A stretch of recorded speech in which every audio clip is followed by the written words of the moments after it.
Και θα πάμε και στην εγγονή. Εγώ θα ήθελα να μου πεις, Όλγα, μου πεις, ακούσουμε να τραγουδάς κιόλας. Εσύ συμβουλεύεσαι τη γιαγιά σε διάφορα θέματα που σε απασχολούν, είτε επαγγελματικά, είτε προσωπικά, ή είναι άλλης γενιάς, είναι μοντέρνα γιαγιά? Καθόλου. Είμαστε κοντά και αυτό που θέλω να πω και πριν είναι ότι είμαστε 3 γυναίκες ίσον μία. Έτσι, Η μία συμβουλεύεται την άλλη και ας είναι ηλικιακά διαφορετικά, δίνει μία συμβουλή στην άλλη. Είμαστε δύναμη δηλαδή. Και πολύ τυχερές είστε και μπράβο σας.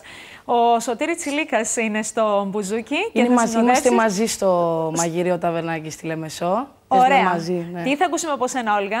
Αφού ήταν και η μέρα της γυναίκας, θα πούμε το «Μια γυναίκα μπορεί». Πάρα πολλά μπορεί. Πολλά μπορεί, ναι.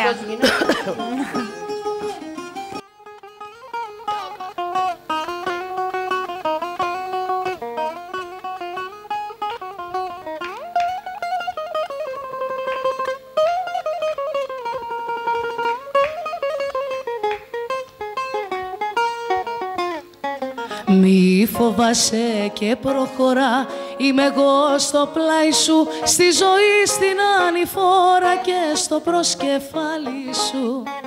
Παίρνω πάνω μου τα βαρύ που η ζωή μου φόρτωσε, γίνε πάλι παλικάρι, ξέχνα ποιος σε προδώσε.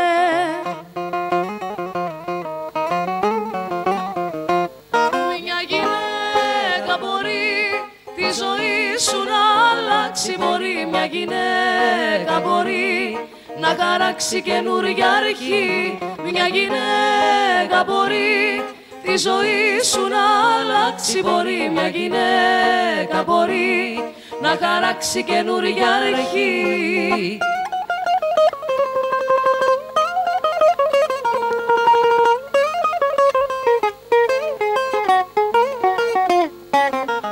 Άσε τον καημό να πίνει μόνο στο ποτήρι του και μη ξανακάνεις, φίλε, πάλι το χατήρι του. Μη φοβάσαι και προχωρά, είμαι εγώ στο πλάι σου, στη ζωή στην ανηφόρα και στο προσκεφάλι σου.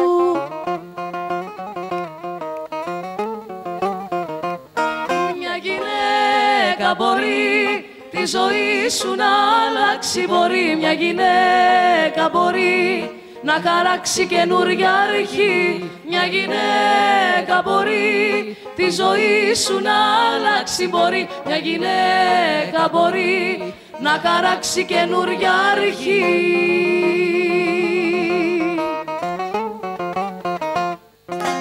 Πάρα πολύ ωραία, γι' αυτό το